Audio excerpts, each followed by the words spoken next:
अजितदादा पवार यांचं अपघाती निधन उभ्या महाराष्ट्राचा संपूर्ण देशाला चटका लावून गेला। राजकारणातलं एक अजात शत्रू व्यक्तिमत्व, त्यांच्या विरोधात असतीलही, मात्र शत्रू कुणीही नव्हतं आणि त्यांनीही कुणाशी शत्रुत्व कधी बाळगलंच नव्हतं। खऱ्या अर्थानं दादा म्हणावं असं व्यक्तिमत्व, त्यांच्या दादागिरीचा अख्खा महाराष्ट्र फॅन।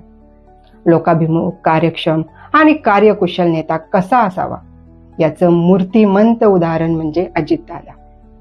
प्रशासनावर वचक ठेवून शासन कसं गतिमान करायचं हे दाखवून देणारे नेते म्हणजे अजितदादा। ते आता आपल्यात नाहीत हे पचवणं त्यांच्या समर्थकांसह विरोधकांना अजूनही जड जाते। राज्याचं अवघड राजकारण एक हाती व्यापून टाकणाऱ्या या नेत्याची एक्झिट झाल्यानंतर आता त्यांची पक्षामधली आणि सरकारमधली जागा कोण घेणार, त्यांचा उत्तराधिकारी कोण असणार आणि आता दोन्ही राष्ट्रवादीचं विलीनीकरण होणार का, असे प्रश्न जनतेला पडले असतानाच अतिशय वेगाने राजकीय घडामोडी घडल्या आणि यातील पहिल्या 2 प्रश्नांची उत्तरं 2च दिवसात मिळाली आणि दोन्ही प्रश्नांचं उत्तर एकच, श्रीमती सुनेत्रा अजित पवार। पक्षाची धुरा तर त्यांच्याकडे सोपवण्यात आलीच, शिवाय उपमुख्यमंत्री म्हणून देखील त्यांना शपथ देण्यात आली। आता उरला एकच प्रश्न, तो म्हणजे दोन्ही राष्ट्रवादींचं विलीनीकरण होणार का। खरं तर अजितदादा पवार हयात असताना मागील काही दिवसात श्री शरद पवार आणि त्यांचं ज्या प्रकारे मनोमिलन होऊ लागलं होतं ते पाहता दोन्ही राष्ट्रवादींचं विलीनीकरण होणार हे जवळपास निश्चित झालं होतं। मात्र आता अजितदादांच्या निधनानंतर ज्या काही वेगवान घडामोडी घडल्या आहेत आणि घडत आहेत ते पाहता हे विलीनीकरण आता होणार नाही असंच म्हणावं लागेल।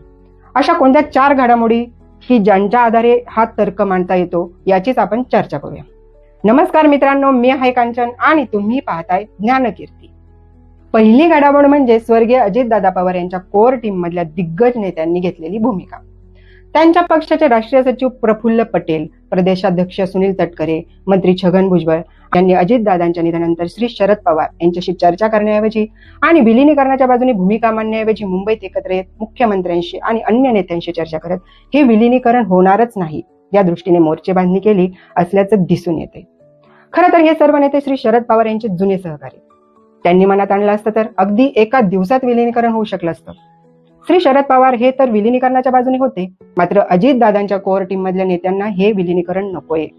कारण विलीनीकरण झालं तर पक्षाचं नेतृत्व पुन्हा एकदा शरद पवार, सुप्रिया सुळे, जयंत पाटील, रोहित पवार यांच्याकडेच जाणार आणि हेच पटेल, तटकरे, भुजबळ, मुंडे यांना नकोय आणि म्हणूनच त्यांनी विलीनीकरणाच्या अगदी उलट दिशेने पावले टाकली आणि शरद पवार, सुप्रिया सुळे यांच्याऐवजी मुख्यमंत्री देवेंद्र फडणवीस यांच्याशी खलबती केली।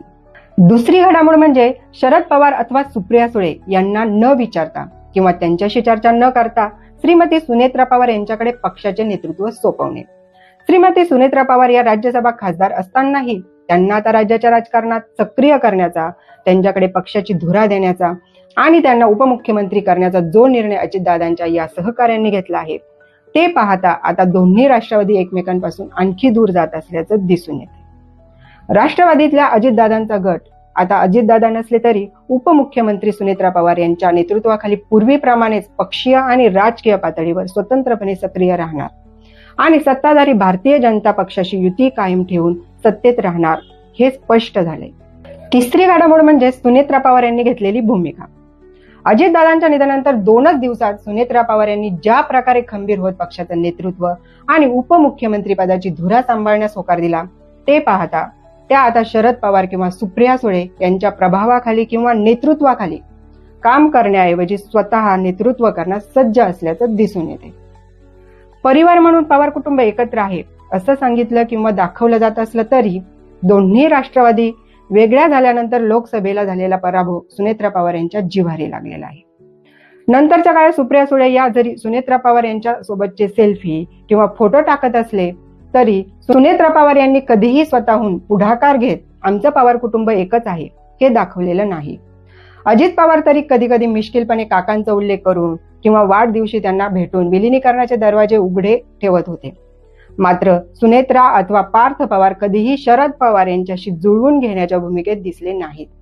त्यामुळे सुनेत्रा पवार यांनी शरद पवार यांच्याशी सल्लामसलत न करता किंवा त्यांना न सांगता पटेल, तटकरे यांच्या सल्ल्याने उपमुख्यमंत्री पद स्वीकारण्याचा निर्णय घेतला। या सर्व पार्श्वभूमीवर सुनेत्रा पवार विलिनीकरणाच्या बाजूने नाहीत हेच दिसून येतं. किंबहुना विलिनीकरण करायचं असेल तर माझ्या टर्म्स अँड कंडिशनवर होईल असाही मेसेज सुनेत्रा पवार यांनी दिलाय.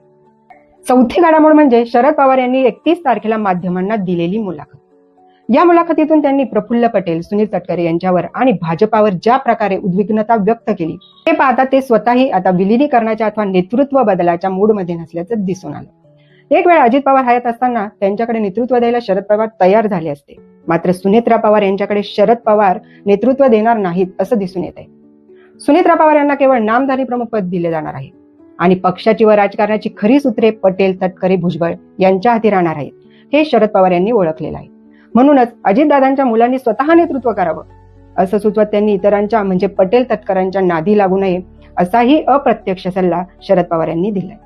या सर्व घडामोडी विचारात घेता राष्ट्रवादी काँग्रेसमधील 2 गटांचं परस्पर विलिनीकरण तुर्तास तरी होणार नाही हे स्पष्ट आहे. पार्थ पवार यांना राज्याच्या राजकारणात लक्ष घालता येऊ नये व त्यायोगे त्यांचे नेतृत्वच घडू नये त्याकरिता त्यांना भारतीय जनता पक्षाच्या मदतीने राज्यसभेवर पाठवण्याचा घाट त्यांच्याच पक्षातील जुने जाणते नेते करत आहेत असं म्हणायला नक्कीच वाव आहे. असो, या सर्वांबद्दल तुम्हाला काय वाटतं? तुमच्या प्रतिक्रिया कॉमेंट्समध्ये नक्की सांगा. ज्ञानकीर्तीला सबस्क्राईब करा, लाईक करा, शेअर करा. धन्यवाद.